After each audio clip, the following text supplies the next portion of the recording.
You're listening to Missing Persons, brought to you by AbJack Entertainment. Be sure to check out some of the other great true crime podcasts from this network, including The Murder in My Family, DNA ID, Zodiac Speaking, Scene of the Crime, Beyond Bizarre True Crime, Citizen Detective, and Campus Killings.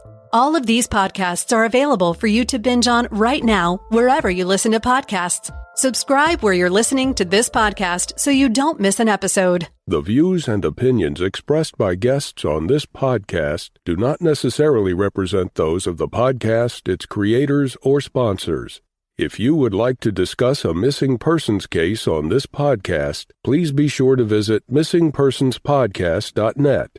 This episode may contain unsettling or disturbing subject matter. Listener discretion is advised.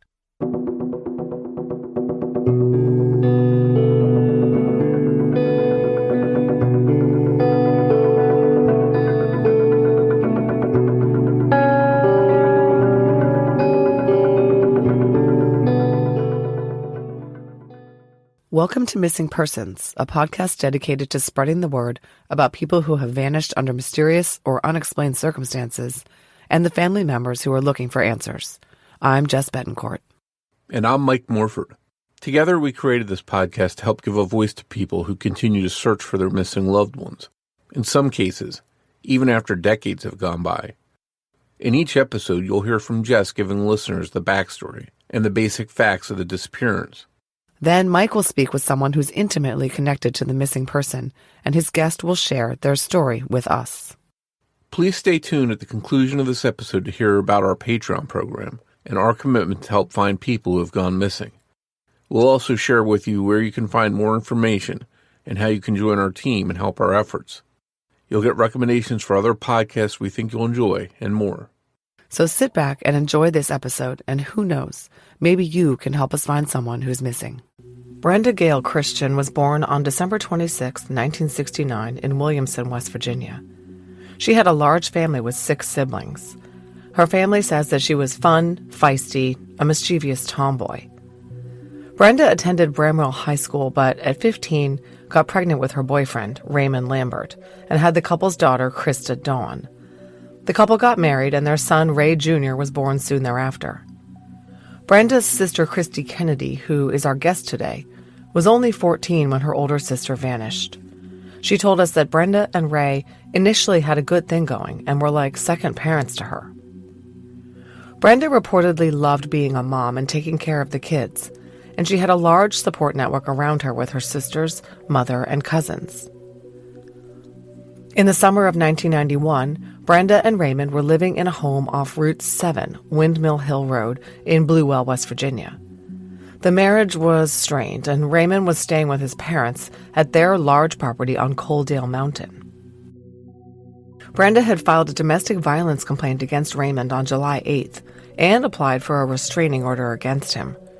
Her petition alleged battery and stated that Raymond had held her against her will, aimed a gun at her, and threatened to kill her. She maintained that he had beaten and choked her. Several members of her family and people who knew her saw Brenda with bruises and marks on her and black eyes that she didn't explain. On July 10th, Brenda retracted the petition. Her handwritten notes said, quote, "We came to an agreement and settled the dispute between us," end quote. So the allegations were dropped. However, the divorce proceeding was still moving forward, and Brenda was seeking custody of the couple's 2 kids. On July 26, 1992, Brenda hosted a first birthday party for Ray Jr. at the house she had shared with Raymond prior to their separation. With no restraining order in place, Raymond was permitted to attend the party, and did so along with his mother and sisters. The night before the party, he had stayed at his parents', and on the day of, he picked up a cake at Kroger's and brought it to the party. There were about 12 family members and friends in attendance at the gathering. Brenda had decorated with balloons and so on. She was dressed in a bright yellow t-shirt and shorts. People at the party later said that Brenda was nervous or anxious and seemed off. She didn't seem herself and seemed preoccupied. She and Raymond had words on the porch during the festivities. Brenda's family has since attributed her mood to her first cousin, Tammy, being at the party. Brenda was not close with Tammy, who grew up in another part of the country, and she knew that Raymond and Tammy had recently embarked on an affair. Things at the party were tense due to the love triangle, and the fight Brenda and Raymond had was about his relationship with Tammy, which he wasn't really hiding. When the party wound down around 8 p.m., everyone said Brenda didn't want people to leave. Raymond and his mother were the last to leave. His sisters had already left. He got the laundry, and he and his mom took the kids to his parents' house on Coaldale Mountain for the night. They were the last people to see Brenda. Raymond later said that Brenda asked him to take the kids as she was going out. This is in direct contradiction to her family's statements that Brenda didn't want to be left alone. The family says that Raymond's behavior that night was odd. He reportedly called Brenda's mom around 9, he said, because he was worried about Brenda. He also called her Aunt Bonnie, and eventually he went to one of her sister's houses in the middle of the night, appearing frightened, asking if she had seen Brenda. Later, he would not tell the police any of this. He would say only that he had gone to Brenda's house the next afternoon and found her gone. Raymond said he went to the house at 2:30 and found the decorations still up, the dishes in the sink, and no Brenda. On the morning after the party, 2 of Brenda's sisters, Kay and Pat, and her cousin Tammy went by the house and found her gone. They had to climb in a window because the house was locked. They noted that her purse was inside. All of her belongings were left behind at her home, including the clothing she was wearing when she was last seen, and her car was parked in the driveway just as it had been the night before. No one knew where she could be. Raymond reported Brenda missing at 5:21 p.m. on Tuesday, 2 days after the party. Deputy Lawson was assigned to the case. He tried to contact Brenda on the 29th, but no answer.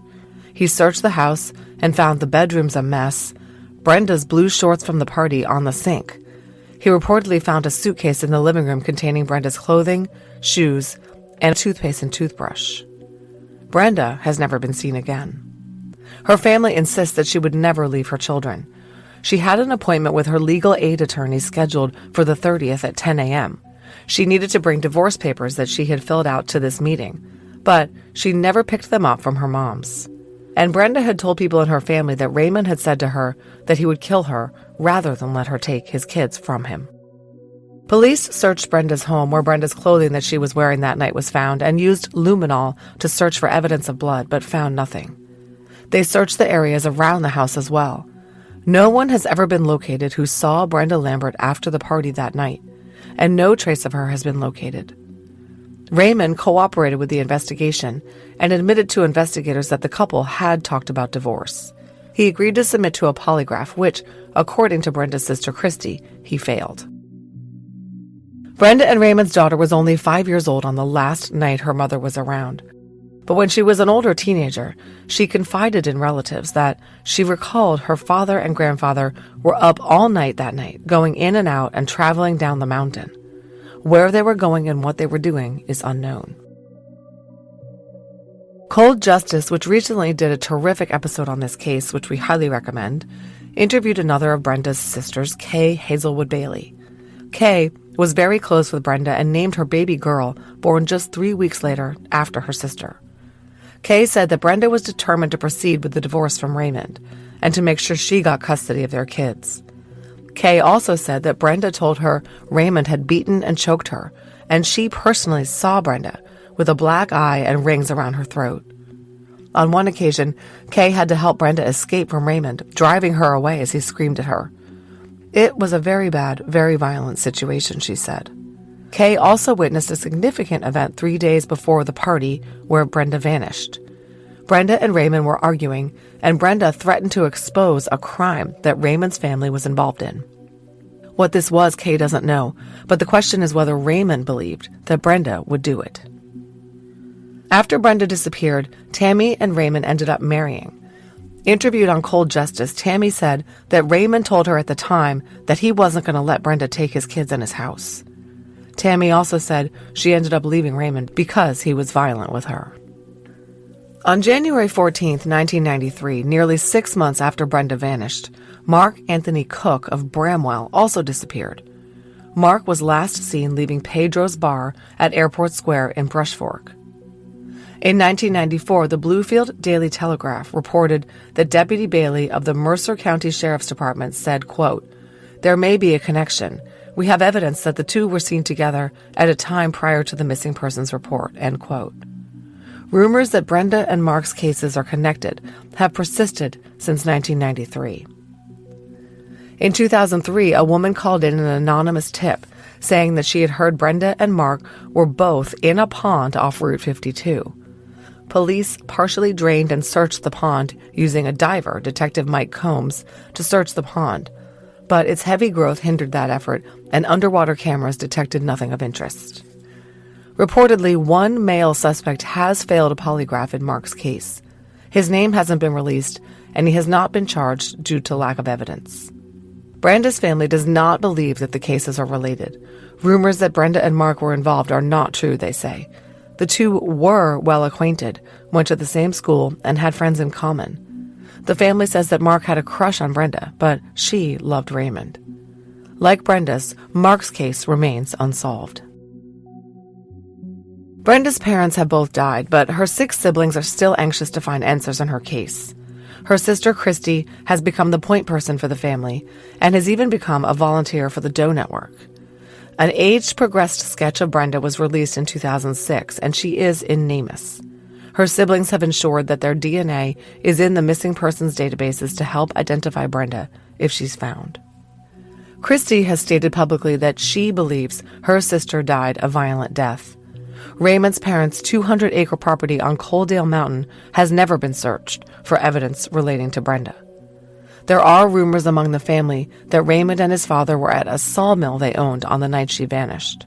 No one knows what they were doing there. Mercer County Sheriff's Office Chief Deputy A.P. Christian said Brenda's case remains under investigation. "At this point, we don't have enough to make an arrest, but we are still investigating," Deputy Christian said. "As long as this case is still open, we're still investigating. We'll keep digging." His department is working with the local prosecutor's office for potential charges to be laid against Brenda's killer.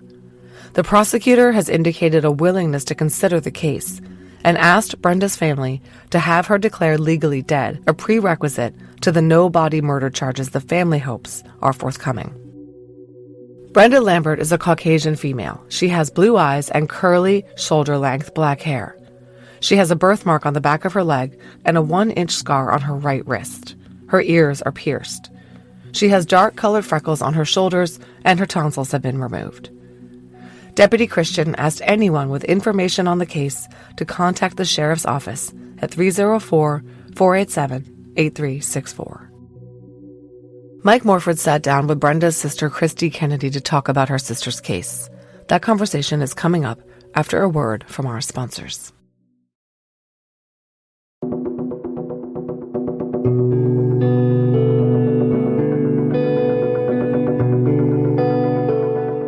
Hi, Christy, and thanks for coming on Missing Persons to discuss your sister Brenda's case with us.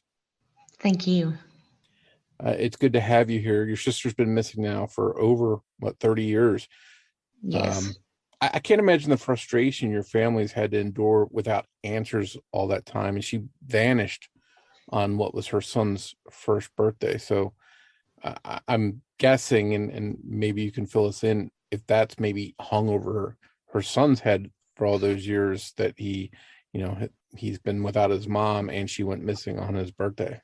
Yeah, I think it has impacted his life as a whole, but every year when your birthday rolls up and that is the landmark for your birthday, it's your mom is gone.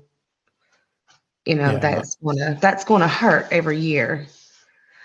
absolutely. And also, alter the course of his life, not having his mom with him. Oh yeah, I mean everybody needs their mother, Yeah. just as they do. Yeah. Well, before we get into the case, tell us a little bit about Brenda, what she was like, and some of your memories of her. Brenda was she was very fun. She was feisty too. Like no one walked over her. Nobody, she wouldn't let anyone just, push over or anything like that. She But she was more fun than anything. Like she would come up with these crazy little antics. Like she would have me and her to dress up like Wayne and Garth and drive around town listening to Bohemian Rhapsody, or tell us that there was a hurt dog in the road at 3 o'clock in the morning. And when we'd get out there, she'd be hiding in the bushes with a water hose. And, there would be a water fight go on for, hours. She loved to prank. She was really mischievous, but she also had a really good heart. Around Christmas time, if someone didn't have a Christmas tree, me and her would go in knee-deep snow to go and cut trees down for people and take it to them. So, when we say that she was childlike, it wasn't her IQ or anything like that. She was just still young at heart. And, I think that's why there's so many kids that still remember her and still love Brenda. Yeah. She'd rather hang out with kids than adults. Yeah.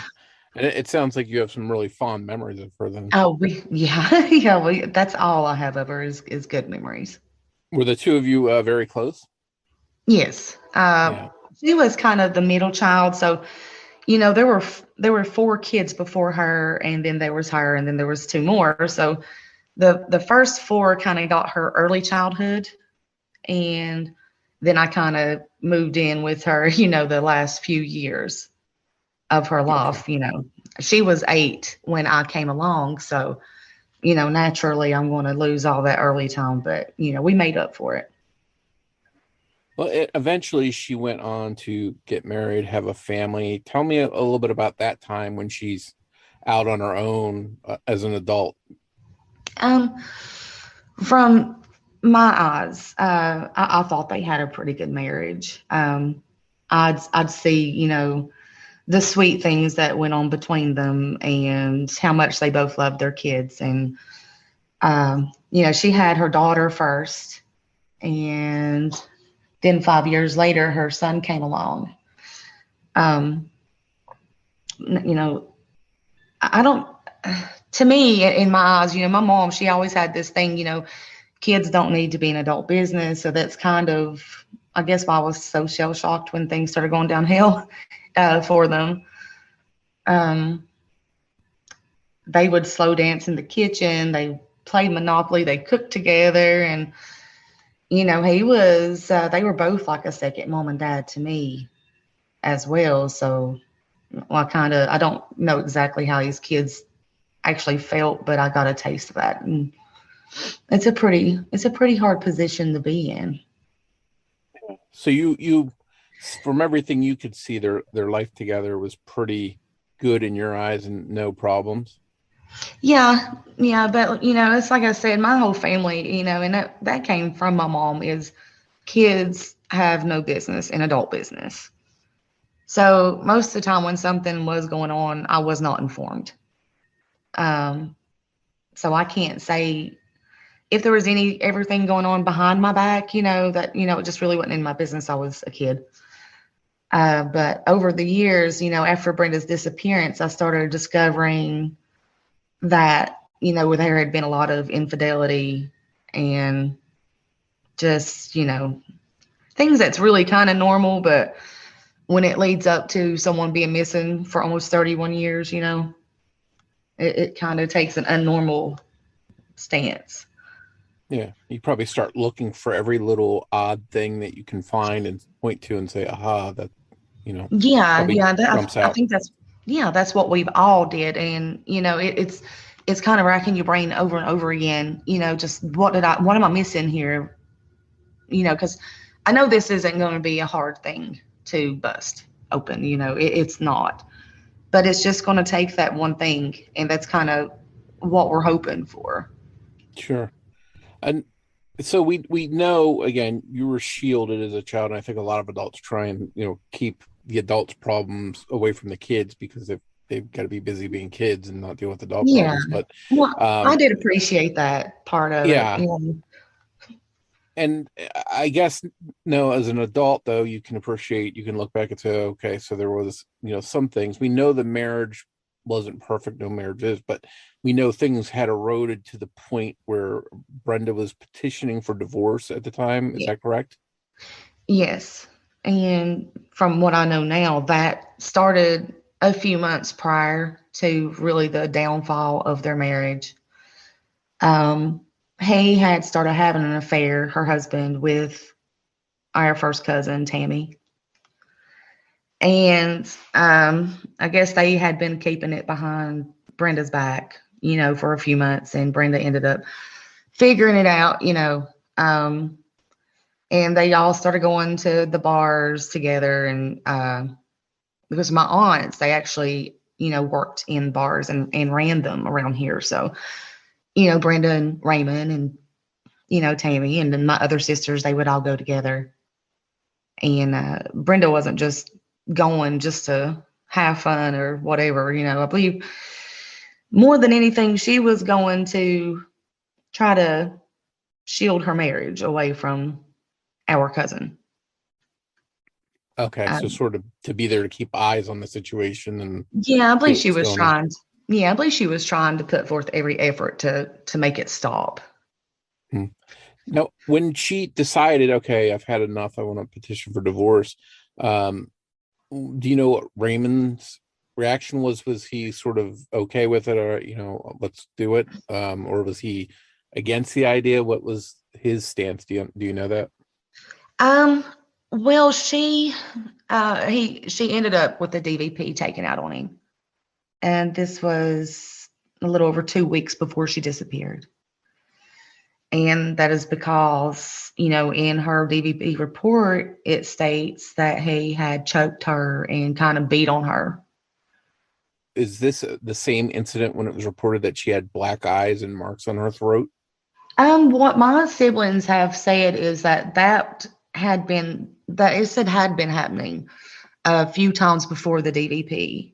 And I have found witnesses that were at the bars around here at the time too, that had said that he had her against the car, choking her, and people would go and pull him off of her. So it's a more than a one-time occasion. Yeah, that's not a good trend of activity when people notice it and see it over a period of time. And you mentioned that protection order. A lot of times we know from history that the scariest time, the most dangerous time, is when someone's trying to get out of that kind of situation and they've made the decision to leave. They've had enough. That seems to be the most dangerous time for them, and this is the time that she went missing. Can you walk us through the day Brenda went missing, what we know, what we don't know? Okay, I don't remember a lot, and this is one thing I think that all families of missing persons will tell you. If they knew that was going to happen, of course it wouldn't have happened in the first place, but they would have been careful to take more notice. But what I remember most is being at the birthday party. And our cousin ended up showing up, Tammy. And Brenda and Raymond ended up getting into an argument on their front porch about who invited her. And of course, they were accusing each other and they were both denying it, that either one of them, invited her. And from that moment that she showed up, that is when Brenda's mood went just completely, she did a 180. Of course she's going to be happy. It's her son's first birthday. And, but her cousin showed up, and then the mood just, if anybody has seen the last pictures we have of her, you can definitely tell that she's not too happy. And I started noticing the animosity between her and Tammy in that house. So in a lot of those pictures, I'm following Brenda because I'm not sure what's going to happen, but I know that if she was going to get into a fight, then I'm going to be there to help her. So this is a birthday party, just to fill in listeners, for her son, who we mentioned turned a year old. Was everything, obviously the tension at the party was noticeable by people, but I guess the party ended and your sister left. Do you know if she left with anyone in particular? Was she alone? She never left. Everybody left but her. When we were pulling out, well, I will tell you, she went from one car to the next asking someone if anyone would stay all night with her. And we all told her no. And we have a lot of regret for that, but we never thought that would be the last time we seen her. But everybody was leaving, and it was, me and my parents, and then the last the person behind us was Raymond, and which is her husband, and his mother, and then Brenda's two kids were in, his mother's car. They were the last people there. And now my sister says that later that night, that Raymond came to her and looking like he'd seen a ghost and was shaking and asking if anybody had seen Brenda. And she said that was just really out of character. Like, why are you so worried about Brenda? You're not even supposed to be there. So basically, the party ends. Brenda is at the home alone. This was her house, correct? Where the party was? Yes, that was her. Yes, that was her house. And so all of a sudden, Raymond reportedly shows up later on saying, "Hey, where's Brenda?" Do you know about how long after the party ended that he showed up asking 2 to 3 hours. where she was? Okay. 2 to 3. Mm-hmm.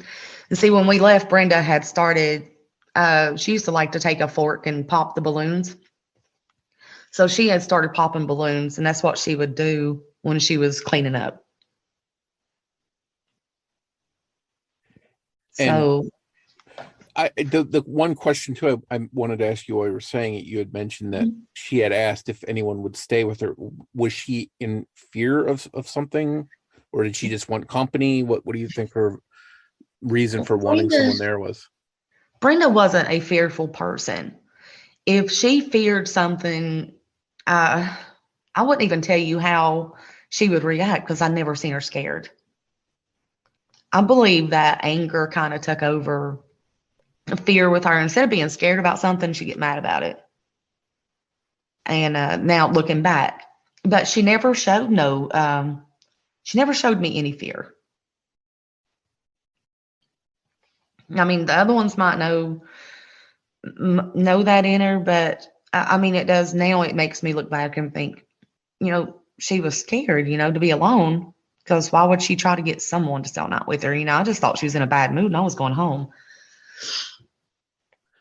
So I guess now Raymond's come there. He's saying, where is she? How quickly did people start looking for her? Was it like it was the next day? I mean, okay.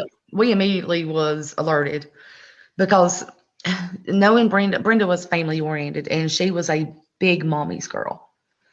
She loved her kids. In fact, that was her main reasoning for going to a divorce lawyer on July 30th was to get custody of those kids. And she had told my other sister that Raymond said that I will kill you before I let you take the kids. That's not good, especially with a alleged history of domestic violence. And we have to point out here too that Raymond has not been charged with any crime related to Brenda's disappearance. We'll put that out there right now. No, he's not. I mean, there's no concrete evidence against him at all. Yeah, he's innocent until proven guilty, that kind of thing, but no charges related to Brenda's disappearance. We'll point that out. Yes. So once the next day people start looking for her, how quickly was a missing persons report filed? Well, back then in 1992, and I'm not sure if it was widespread or just here, but there was a 2-day wait on filing missing persons reports. And so it was 2 days. And Raymond was the one to go and file that report. Okay. And did the police sort of get active right away and start actively looking, or did they give you the attitude, okay, she's an adult, she can go missing if she wants? What was No, their they did. reaction, do you know? They went to Brenda's house with our first cousin and a couple of sisters, and they did kind of look around the house, looked at her car, which the officer back then had let Raymond jump into Brenda's car and move the seats and stuff. And I don't think that is just I don't think that was just a big, it's more or less just a mistake. And the reason I think Brenda is literally Mercer County's first missing person. And the training that, that people need, that we know now that law enforcement needs for missing persons, it just didn't exist back then. Sure. And this is a small community, which I think Very I looked it up, small. was a little bit over 10,000 people at the time. I'm not really sure about the amount of people. But back then, it was like there was not a lot of money around here, and funds to train all these officers and for equipment. We that we need around here. That's one thing I'm trying to fight for, is for missing persons awareness and to be able to get law enforcement the funds that they need to take care of these cases. Sure. And anytime you have a small force that's not used to these kind of cases, doesn't have the funds, the training, that kind of stuff, it's going to be an uphill battle. So the word gets out, the police report's filed.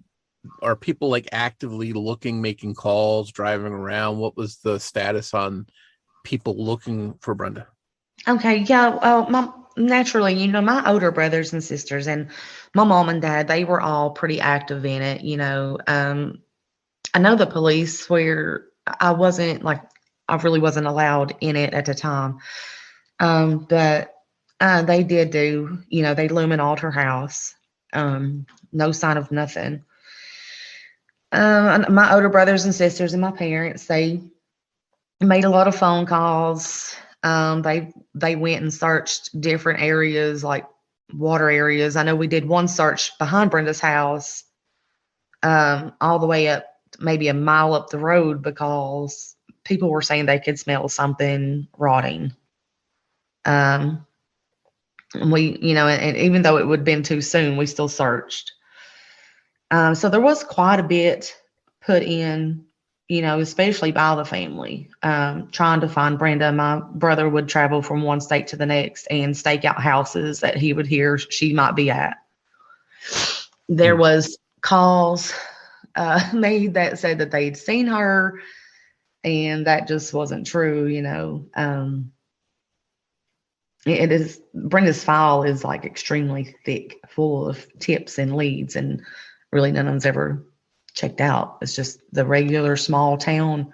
Everybody they'll say what they think happened as the truth. And, these wild goose chases have really taken up a lot of time. And were these incidences maybe people that are just mistaken and they're meaning to do something good and they're bringing forward people that are just not Brenda? I think that is a mix. I think that some people called in with false reports just to throw the police off. And then, naturally in every missing persons case, murder case, you have those people who they're just so sure that they know, they're trying to be helpful. But they think they know sure what went on, and it costs a lot of time, really. As helpful as they're trying to be, if you don't know something or have proof of it, you really shouldn't say anything. Yeah, sure. And I'm curious too. So there's no sign of Brenda. She's not in her home. The police check out the home.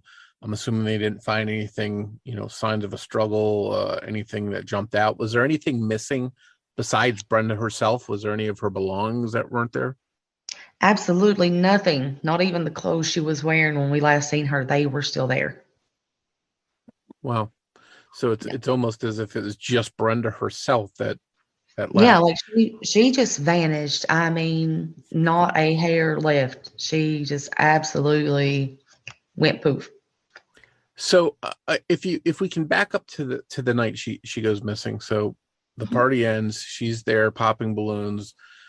You mentioned that her husband and his mom were the last ones. What is his story about what happened since him and his mom were the last ones there with her? When did he realize she was missing that he went over to, your other family member's house to say, hey, have you seen Brenda? Now, I mean, you can quote me if I'm wrong, because this is all confusing, and it's been like almost 31 years, so I've heard so many different versions. But I'm pretty sure that on the police report, he stated that he went to his mother's house and he did not come back that night.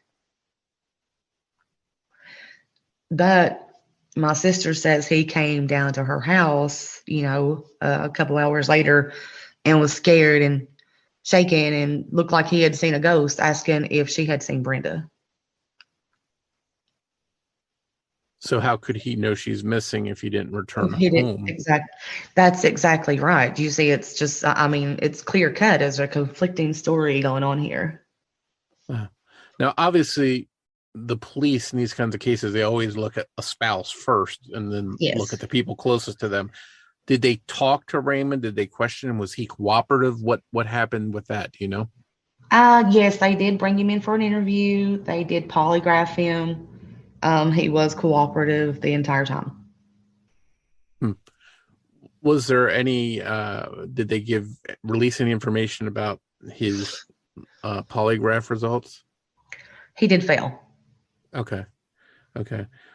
So again, he hasn't been charged with anything. He's innocent until proven guilty, but obviously the spouse has to be looked at. It will always be. Yes, the spouse is first in line. It does not matter. Yeah, and especially if the alleged instance of abuse are accurate, then that's a problem that would probably cause them to look at them and keep them on the radar. So I'm curious, as time went by, was there any kind of active searches done, dogs, search parties, anything like that? I don't know where you'd even begin to look, because it's literally like she just vanished out of her house. But was there any of that done to try and find her? There was no dogs. There's been no equipment used. And we did do like a foot search of, around her property and the woods behind it, and, just all around that little area right there. Other than that, we have heard from multiple people that she is on the family property, and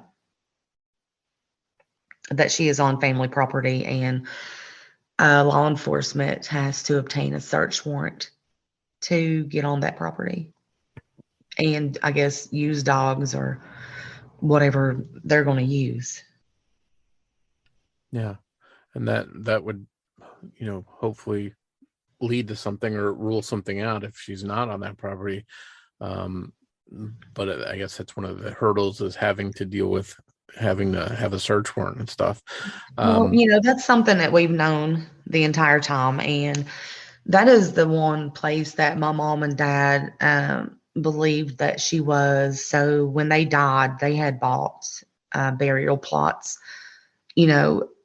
just walking distance from that area, just so they could be close to her. So that is, and they died back in 96 and 98. So we've known that this entire time. Okay. I'm not exactly sure what it takes to get a search warrant for private property in West Virginia, but I do have faith in our Mercer County Sheriff's Department. They're pretty competent guys, and I don't think that this is going to beat them. Okay, that's good to have confidence in them, and hopefully that they're still working the case hard. I want to see if we can clear up a few things that have been reported and see if they're accurate. So I'm going to run a few things by you, and you tell me if they sound right or if there's something off with them. But one thing we read was that Brenda's daughter, who was 5 years old, I think at the time her mom went missing, supposedly recalled that her dad and her grandfather were coming and going from the house that night. Is that accurate? And when did she make that statement? She was probably around 17 when she opened up to us about how she felt. And yeah, that is pretty accurate. That is what she said. Okay, so she had these memories of 12 years before of her that night that she last saw her mom, and just sort of remembering them moving in and out around the house. Yeah. Okay. And one thing that was also reported, and we sort of talked about it, was that Raymond, came to the house to say, hey, have you seen Brenda? But supposedly his official statement is that he went at 2:30 the next day, and that's when he realized she was missing. But it's also been reported that family members who you may be you or different siblings went to the house the next morning and had to climb through a window. Is that accurate? Yes, that is accurate too. It wasn't me. Like I said, I still wasn't in the club yet, but it was our cousin Tammy, Raymond's mistress, and then it was my sister Kay, and then it was also my sister Pat. So they all went to Brenda's house, and what they told me was Tammy knew that you could get through a window. Brenda's bedroom window. Okay. So what led them to go over there? Was this because Raymond had supposedly come over the night before and said, hey, have you seen her? Is that why they went there and climbed through the window in the first place? Yeah, and when you call Brenda, she's going to answer, or either way, she is going to be at one of her houses. She wasn't the kind to stay away. She never really, if she went and done something, she usually wanted one of us to go with her or be at her house with her. Or she was not the kind to just stay gone, not even for a few hours. We'd hear from her. We were close knit. Okay. And then it was also mentioned that there was a suitcase supposedly that was packed with clothing that Raymond said was packed. Did they see that? Was that accurate, that there was a suitcase found? That is what I've always heard. I'm not sure if they've seen that, but honestly, it never made sense to me. If that proved that Brenda left, then why didn't she take it? Yeah. So, if assuming she's taking that and going someplace, why is she gone and the suitcase is still there? Yeah, why is her car there, her purse there, her driver's license there, her wedding rings there? I mean, literally, it's just we don't even know what clothes she had on, because her clothes she was wearing was there. She took nothing, and I've heard that she took some panties with her. How does anybody know that? Yeah, that's like someone asking me what's in my wife's drawer and what she took out of there. I couldn't tell you. Yeah, that's the same thing. I've even run it through my husband. I'm like, what have I got in there? And he's like, I don't know. I'm like, okay. Yeah, that's.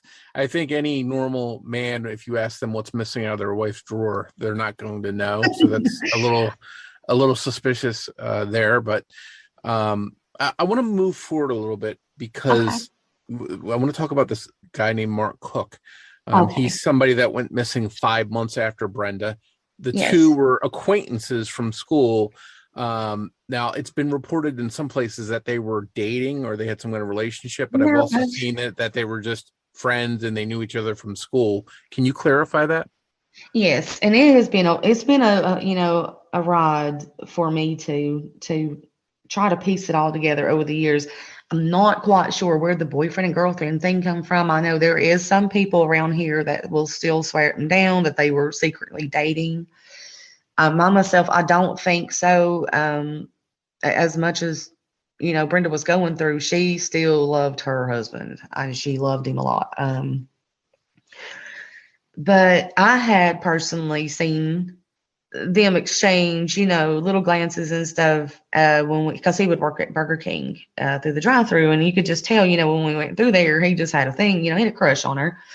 And I believe she was flattered about that, being in the relationship that she was in. And I believe that just really flattered her, and,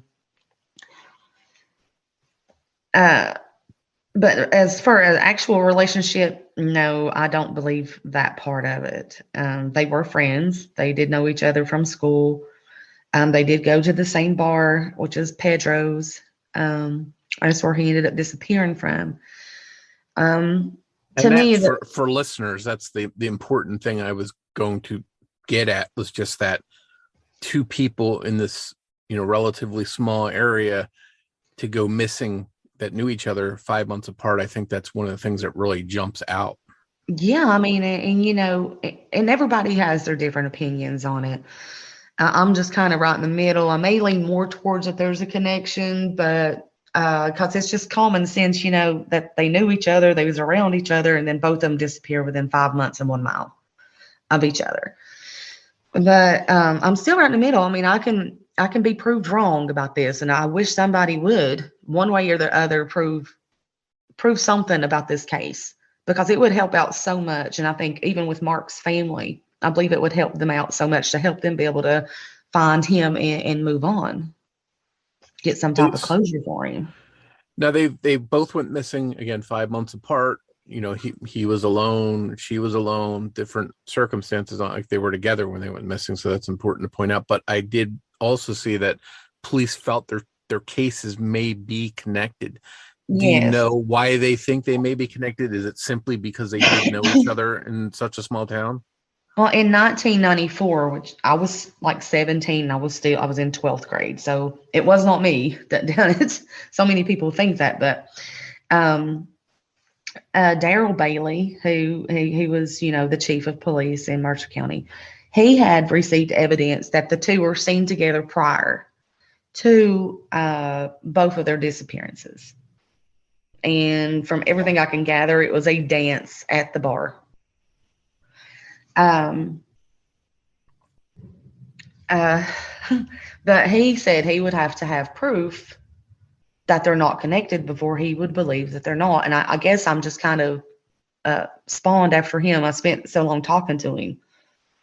And, and that's the same way with me, but I'll stand right in the middle. And, if someone can prove me wrong, then I would welcome it.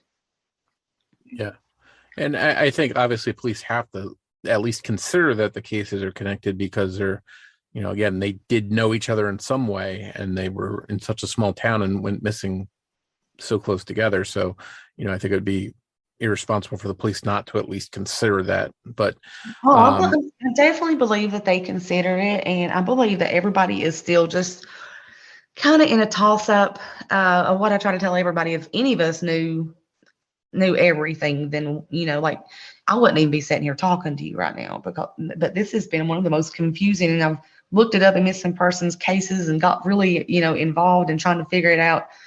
And Brenda's and Mark's is just kind of, it blows my mind.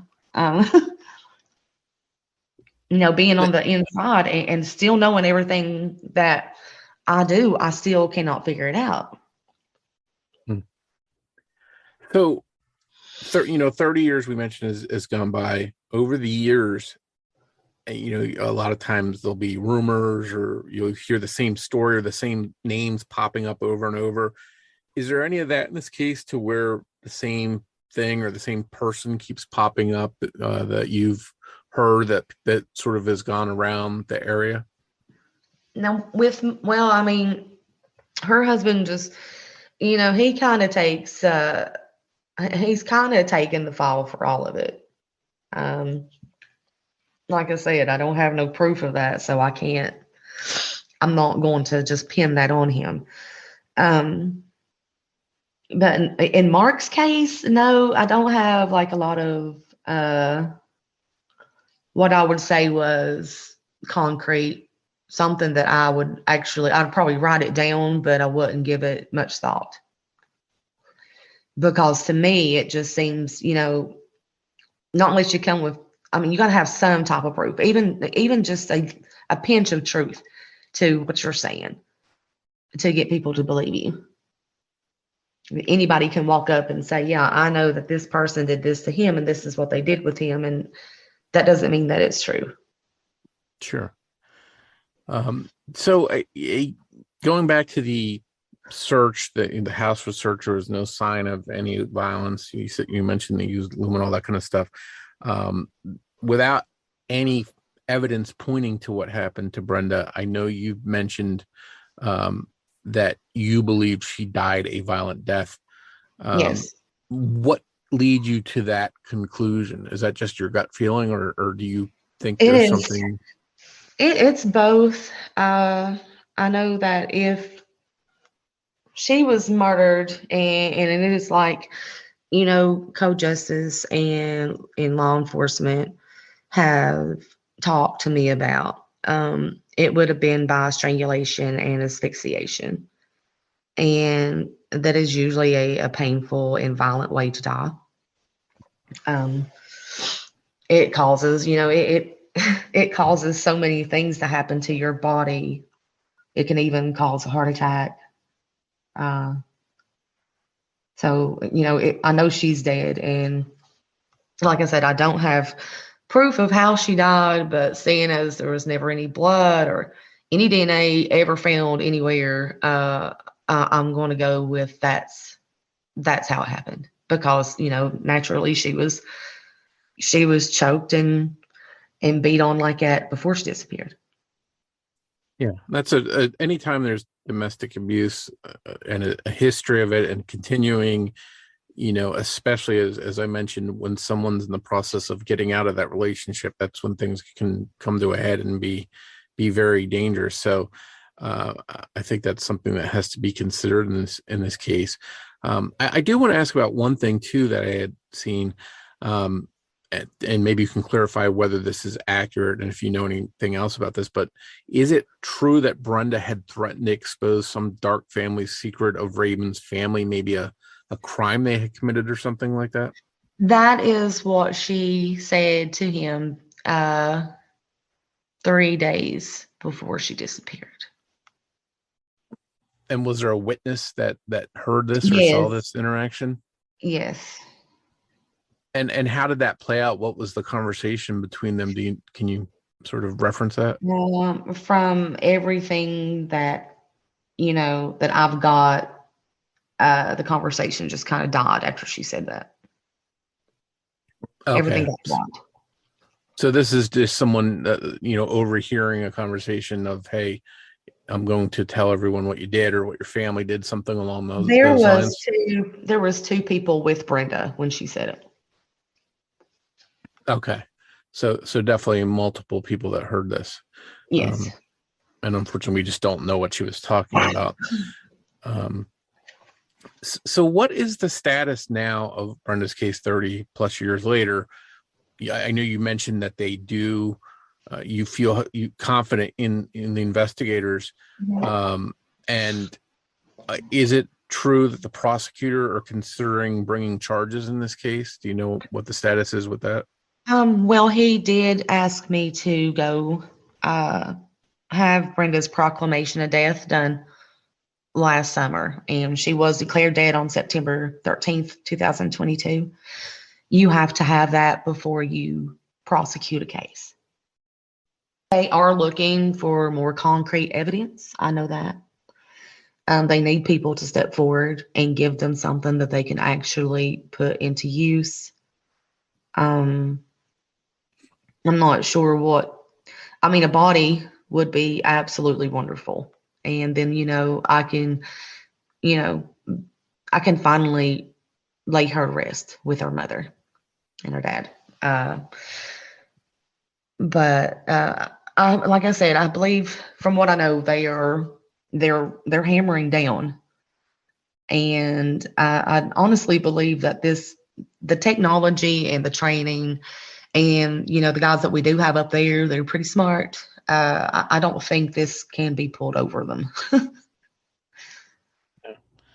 Well, that's good that you have confidence. Unfortunately, I speak to some families that are sort of the opposite. They feel that they're not getting anything positive from the investigators. I've heard so that. Yeah.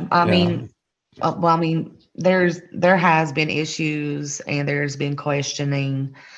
Naturally, I think that is in every family. Naturally, I know that some police departments don't care either.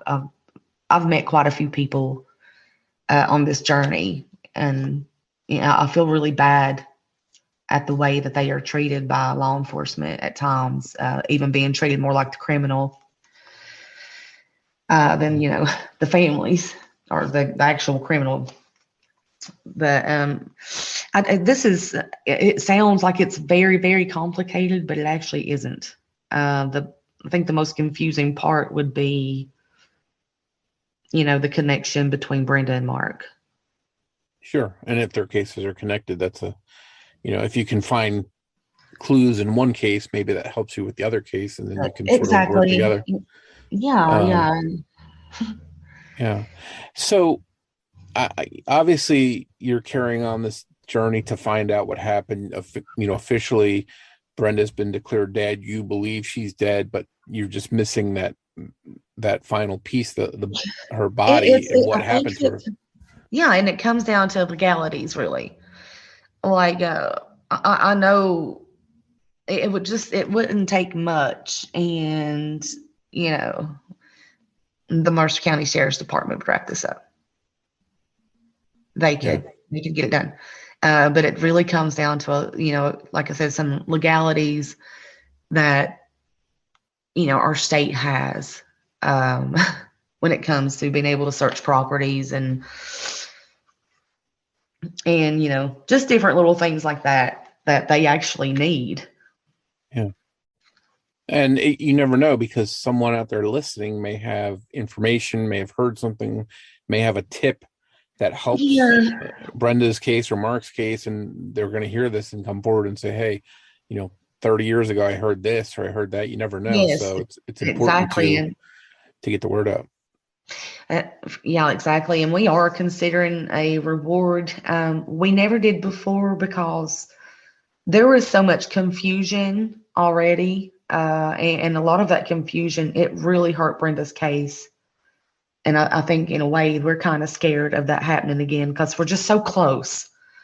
And this is the closest we've ever been. And but if something doesn't happen, we will toss a reward out there.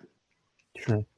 And to get stuff going as far as tips and people sharing the information, that kind of thing, is there any social media pages or websites for Brenda's case that you want to put out there on the air so people can maybe come forward with information or just share it on their Facebook or whatever? Yeah, which I had built a Brenda a website maybe 15, 20 years ago when the internet first became available. But of course, domains change and they failed, they quit hosting people. But I am working on another one. The biggest way that people can get in contact with me, and I do that even with people that have missing and murdered family members, contact me and let me help you share their information, is through Facebook under Christy Kennedy. And the picture is of Brenda. Brenda actually has a missing persons website or Facebook too. It's called Missing Brenda Gail Lambert. But I started off pretty good and Facebook kind of shut it down for a little while. So it's one of those people that Facebook likes to pick on. Yeah. Well, hopefully people will go there and check it out, and hopefully you do. If you launch another site that does well, we'll be sure to put links into the available sites and the information for tips, things like that. We'll include that in the episode notes so anyone listening can find all that stuff, and we'll post it on our website and link to that and help get the word out there the best we can. So as we wrap up, at this point, it sounds like you've accepted that Brenda's gone, but I mean, how important now is it just to either have her remains so you can give her a proper burial, or to have a conviction in her case so that the person responsible for her disappearing, how important is it for you to have a conviction and that person be held accountable? I've watched this killed my mother. I mean, it took 3 years for her to go for picture perfect health to 8 up with cancer. And Duke University told us that the trauma of losing Brenda is what done it to her. I've watched my family, they just disintegrate year after year. losing Brenda has not been just something that happened once. We lose her every single day. And, we lost her daughter 3 years ago. My sister had a little girl 3 weeks after Brenda disappeared, named her after Brenda, and we lost her in 2011. So it's been one hit after another. So when you have a missing family member, it is not a one-time thing. It is every day. It's every day you lose them. And, my daughter, she lost her. It's every holiday. It's every birthday. It takes such a huge impact on families. And I would love if people could understand and realize the importance and the significance of a missing person, because it can happen to anyone. We never dreamed that we would be here. Never. Absolutely. And that's why it's important, if anyone out there has information, to please come forward and share it with police. Yes, please. Yeah. Well, I want to definitely take the time to thank you for coming on and, opening up about the case and filling in some of the blanks. And I want to wish you luck too, going forward, that you do find out the truth about what happened to Brenda. I thank you more than you know. So when someone actually steps in and helps us, and they don't, you have people that will have your back for life. Yeah, you definitely need a team effort and some support, and we'll do our best to help you out. So again, best of luck finding out what happened and getting answers.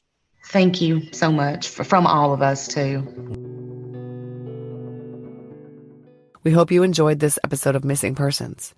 If you can provide any information to help solve the case we discussed in this episode, please contact the appropriate authorities. If you enjoy this podcast, please take a moment to tell your friends about Missing Persons and invite them to listen to the show.